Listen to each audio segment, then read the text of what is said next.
జగదీశ్వర్ గారు నమస్కారం సార్. నమస్తే జగదీశ్వర్ గారు. సో ఇప్పుడు ఒకటి బేసిక్ గా పిఆర్సీ ఒకటి ప్రధాన సమస్య, హెల్త్ కార్డులు ఒకటి నాకు రెండు కనిపిస్తున్నాయి.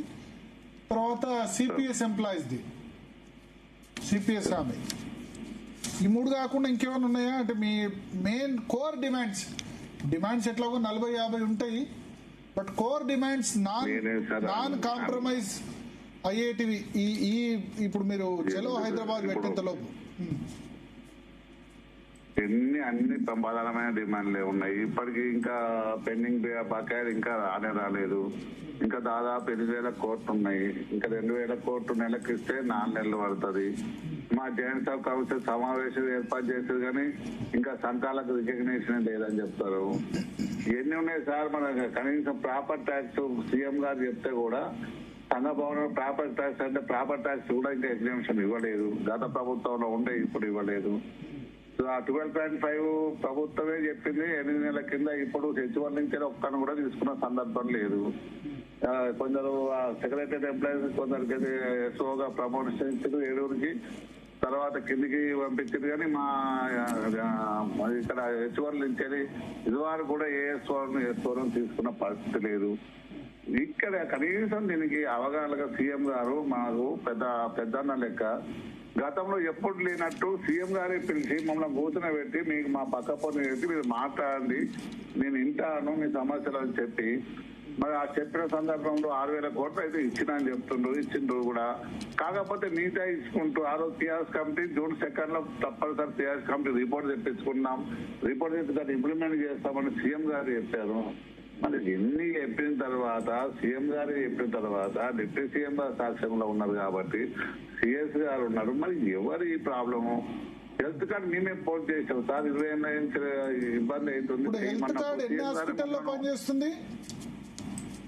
ఏమని చెప్తావు సార్? ఎన్ని హాస్పిటల్ అంటే ఏం చెప్పాలి? అసలు ఏ హాస్పిటల్ పనిచేస్తుందని వాళ్ళకు డ్యూ ఉన్నాయని వాళ్ళని కూడా హాస్పిటల్ యాజమాన్యాన్ని పిలిచినాం, వాళ్ళ సంఘాన్ని కూడా పిలిచినాం. కనీసం ఒక 70 కోట్లన్నా కొడితే 170 కోట్లు ఉన్నాయని చెప్పారు. ఒక 70 కోట్లు కొడితే ఇంకా 100 కోట్ల తర్వాత ఇన్స్టాల్మెంట్ ఇవ్వండి అంటే 20 కోట్లు కొట్టారు, ఇంకా 50 కోట్లు కొట్టలేదు. వాళ్ళని కూడా బతిలాడుతున్నాం. ఇది ఏమని చెప్తాం మనం? రికవరీ అన్ని కార్పొరేట్ చెల్లుబాటు అవుతున్నాయి ఉందా మీ దగ్గర? అంటే ఒకటి 2 వాళ్ళు తీసుకుంటారు. అది కూడా వాళ్ళు కూడా కొంచెం పెడమొకే ఉంటారు. వాస్తవానికి మీరు అన్నట్టు డబ్బులు కట్టినా లాభం లేకుండా పోయింది కదా. మరి లాస్ట్ 3 months మీరు డబ్బులు కూడా కడుతున్నారు. వాస్తవం డబ్బులు కడుతున్నాం. నేను ఏమైతుందంటే ఇన్సూరెన్స్ కంపెనీ 50 తర్వాత వాళ్ళని తీసుకోవు. మాకు వృద్ధాప్యం ఉన్నారు కొంచెం వాళ్ళు, మన ఉద్యోగులు కూడా సమయం పాటిస్తున్నారు. మరి ప్రభుత్వం కూడా మరి ఆ హాస్పిటల్ యాజమాన్యాలను పిలిచి మీకు ఇంత ఇస్తున్నాం, ఈ ప్యాకేజీకి విధి విధానాలు ఉన్నాయని చెప్పి ఇది వారికి మేము ట్రస్ట్ అంత కమిటీ డిసైడ్ చేసి విధి విధానాలు తయారు చేస్తే కనీసం ఇది వరకు విధి విధానాలు కూడా బయటకు చేయలేని పరిస్థితి. వాళ్ళ డబ్బులు కొట్టడం ఎన్నిసార్లు సార్ ఏం తిరుగుతాం? 3 సంవత్సరాలు దాటిపోతుంది. పిఆర్సీ ఇప్పుడు నెంబర్ 1 లో మనమే ఉన్నాం. 6 DAలు ఉన్నది. పిఆర్సీ 3 సంవత్సరాలు 1 నెల అవుతుంది. ఇప్పుడు చాలా మంది పిఆర్సీ ఇంప్లిమెంట్ అయితే డిఏలు ఏమంటారు? బట్ పిఆర్సీ తో కూడా డిఏలు వస్తాయి. పిఆర్సీ 17/2023 నుంచి ఎఫెక్ట్ చేస్తే అవన్నీ మాకు డిఏలతో సహా వస్తాయి. అవి ఇవ్వాల్సింది. కనీసం పిఆర్సీ రిపోర్ట్ తీసుకొస్తారు. సీఎం గారు అయితేనేమో మేము ఎప్పుడు చెప్తున్నాం మంచిగా అవుతుందని, వీళ్ళ అధికారులు ఏమో మంచిగా ఉంది సార్ ఇట్లున్నా సార్ అని చెప్తుండ్రు. ఎక్కడ రెస్పాన్సిబిలిటీ లేదు, ఒక సమన్వయం లేదు. ఏదో నామకవాస్తే హెల్త్ కార్డు ఇచ్చారు. అసలు అందరికి ఏమైతుందంటే ఉద్యోగులకు హెల్త్ కార్డు ఉచితం అని చెప్తుంది. అది కాంట్రిబ్యూషన్ తో కూడుకున్న ఉచితం. మా కాంట్రిబ్యూషన్ ప్రభుత్వ కాంట్రిబ్యూషన్ ఇస్తుంది. గతంలో రియంబర్స్మెంట్ దాదాపు 550 కోట్లు ఇచ్చేది, ఇప్పుడు 500 కోట్లు ఇస్తుంది కదా. అది ఎవరు మాట్లాడలేదు. ఎన్ని రోజులు మాకు కూడా కింద ఎంప్లాయీస్ నుంచి ప్రెషర్ బాగా వస్తుంది. మమ్మల్ని అయితే బూతులకు సహా రోజు ఫోన్ చేసి చాలా మంది అన్న నా పరిస్థితి బాగుంది, క్యాన్సర్ పేషెంట్ అయితే, కిడ్నీ మార్పిడి, డయాలసిస్ పేషెంట్లు, అన్న ఎక్కడికి పోవాలంటే మేము ఎంతకని చెప్తుంటాం. ఏమంటాం మా ప్రెషర్ ను? అందుకే మేము ఉద్యోగ సంఘాలు చేసిన సమావేశంలో అందరూ ఏకతాటిగా అందరూ ఒకే అన్నారు. మన ప్రభుత్వం మీద మన నిరసన ముఖ్యమంత్రి గారికి తెలియాలి, మన బాధను తెలియాలంటే మనం ఒక కార్యక్రమం తీసుకోవాలని December 27th రోజు నల్ల బ్యాడ్జీలు వేసి మహా ధర్నా కార్యక్రమం చేసి డిసెంబరా ఆగస్టా సారీ October 27 అక్టోబరా ఆగస్టా నాకు కరెక్ట్ ఉంది.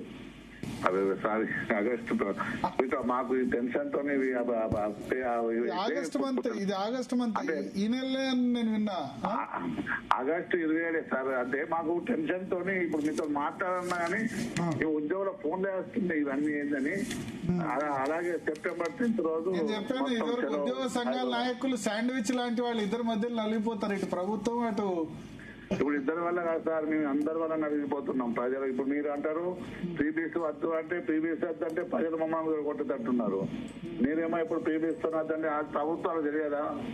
ఇలా వాస్తవానికి రాష్ట్రాలు అన్ని దేశ పరిస్థితి గట్టింది. అన్ని ఫ్రీ తీసుకుంటూ ఓట్ల రాజకీయాలు చేసుకుంటూ అన్ని గట్టిగా చేసుకుంటూ మమ్మల్ని పాసికల్లా గురించి ఇలా పనిచేసిన వాళ్ళకి మేము ఇవ్వమంటున్నాం, కానీ పని చేయని వాళ్ళకి అవి ఇస్తాం అన్నట్టు. ఇంతమంది మీరు చెప్పినట్టు వాస్తవానికి ఒక రేషన్ కార్డు మన ఇది ప్రీబీసీ ఎవరికి ఇయ్యరు అంటే ఓన్లీ ఉద్యోగ కాంట్రాక్ట్ అయినా అవుట్ సోర్సింగ్ అయినా గాళ్ళకు తప్ప అందరు తీసుకుంటారు. ఇలా వాస్తవం బెంజ్ కార్లో వచ్చి కూడా వాళ్ళు ఫ్రీ చేసుకుంటారు. హైకోర్టు జడ్జి అన్నాడు కదా బెంజ్ కార్లు వచ్చి బియ్యం తీసుకోబోతున్నారు సార్. ఇప్పుడు చూసాం కదా, వాళ్ళే అన్నారు మన నాయకులు పెద్ద వాళ్ళు ఇవాళ మేము 25 లక్షలు తీసుకుంటున్నాము రైతు బంధు అని వాళ్ళే గొప్పగా చెప్పుకుంటున్నారు. ఎందుకు ఇస్తున్నారు? ఇదేంటి పెట్టుబడి అంటే ఏం పెట్టుబడి? రైతులకు వాళ్ళకి పెట్టుబడి ఇస్తారు. అది ఎవరికి మాట్లాడాలి? వీళ్ళను ఎన్ని ఏళ్ళు చెప్పిన ప్రభుత్వాలకు మరి ఒక ఈ పార్టీ ఆ పార్టీ కాదు, అన్ని పార్టీలు చేసే పనే ఇది ఉన్నది. ఇలా ఉద్యోగుల పరిస్థితి అగమ్య గోచరంగా ఉన్నది. మీరు ఇంతకుముందు ఎప్పుడట్టు మేము బెంగాల్ ఉదాహరణ తీసుకుంటే అది కూడా దాటిపోతున్నాము. బెంగాల్లో అయితే ఎలక్షన్ 6 ఉన్నాయి. జూలైలో కేంద్ర ప్రభుత్వం చేస్తే 7 అవుతుంది. అన్ని కేంద్ర ప్రభుత్వం ఇమీడియట్ గా ఇస్తుంది, కానీ రాష్ట్ర ప్రభుత్వం అప్పలపాలు ఇవాళ మళ్ళీ ఆగుతున్నామా? అన్ని ఫ్రీ అని చెప్తున్నాము. ఇవాళ మళ్ళీ ఎంత మందికి ఏం చేసడో అర్థం కాని పరిస్థితిలో అసలు మా టైంలో మా దేశ టైంలో ఒక గడ్డు కాలాన్ని భావిస్తున్నాం. అంతకుముందు ఈ పరిస్థితి లేదు. మా పరిస్థితికి వచ్చే వరకు ప్రతిదీ ఇబ్బంది అవుతుంది. ఇప్పుడు గట్టిగా మాట్లాడితే ప్రభుత్వం నచ్చదు, మేము తక్కువ మాట్లాడితే మా ఉద్యోగులు నచ్చదు. పరిస్థితి మా పరిస్థితి. దామోదర్ రెడ్డి గారు మీ లైన్ లోనే ఉండండి. జగదీశ్వర్ గారు, దామోదర్ రెడ్డి గారు నమస్తే అండి. భరత్ గారు నమస్తే అండి. నమస్తే సార్.